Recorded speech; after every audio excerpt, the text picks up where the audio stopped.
আমার মনের ঘরেতে রেখেছি যারে, বলেন মনের ঘরেতে রেখেছি যারে, দো জাহানের বাদশা নবী।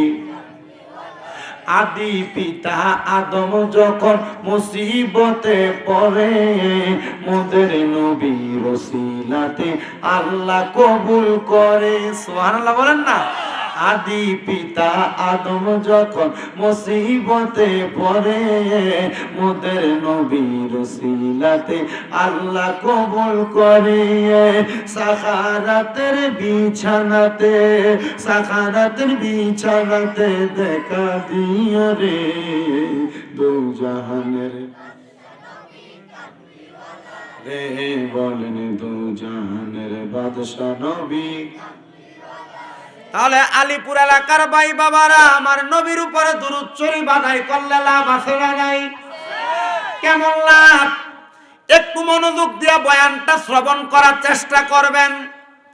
আমার পাশে যিনি বসে আছেন, আমার আব্বা জানেন দাড়িগুলা পেকে গেছে, অত্যন্ত সুন্দর দাড়ি।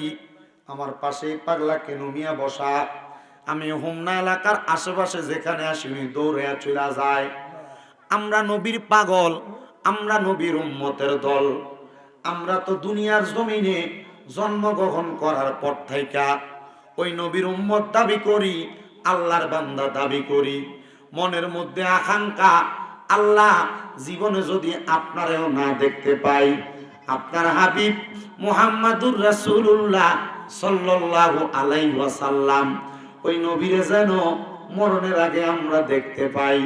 আমার নবী বলে, উম্মত, কোন উম্মত যদি মুহাব্বত নিয়ে আমি নবীর দুরূদ শরীফ আদায় করে, জান্নাতের মধ্যে ওই উম্মত আমি নবীর কাছাকাছি থাকবে। তো নবীর কাছাকাছি থাকলে নবীরে দেখা যাইব, ঠিক কিনা? নবীর কাছাকাছি থাকলে নবীরে দেখা যাবে। ও পর্দার অন্তরালের মা বোনেরা, আমি যখন মদিনা শরীফ সুলজে নাই দেখতেছেন না, মদিনা শরীফ 2 মাসের কাছাকাছি সময় জিয়ারত করে আমি যখন প্রত্যেক ওয়াক্ত নবীর রওজা মুবারকের মধ্যে সালাম দিতাম, আমি একদিন মদিনা শরীফের একবারে বরাবর কিং আব্দুল ফাহাদ যে গেট, ওইখান দিয়ে বের হব। এটার একটু পাশ অঞ্চল দিয়া মহিলারা পর্যন্ত বের হয়।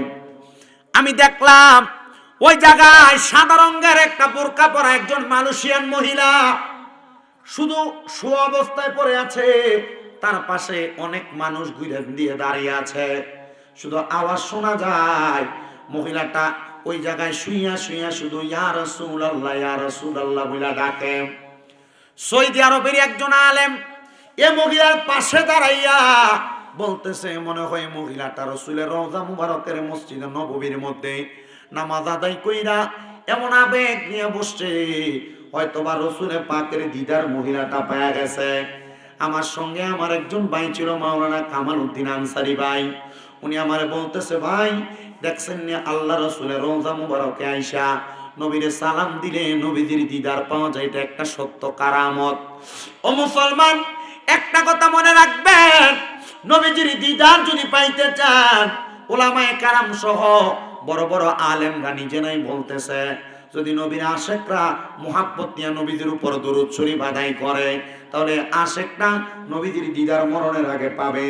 আর যদি মরণের আগে দিদার না পায়, তাহলে কবরে গেলে যখন আপনাকে আমাকে বিসমিল্লাহি ওয়া আলা মিল্লাতে রাসূলিল্লাহ বলে কবরে রাখা হবে, তখন রাসূলের পাকের নিজ কোল মোবারকের মধ্যে আশেক রাসূল উম্মতকে নিয়ে দিবেন। জোরে বলেন সুবহানাল্লাহ।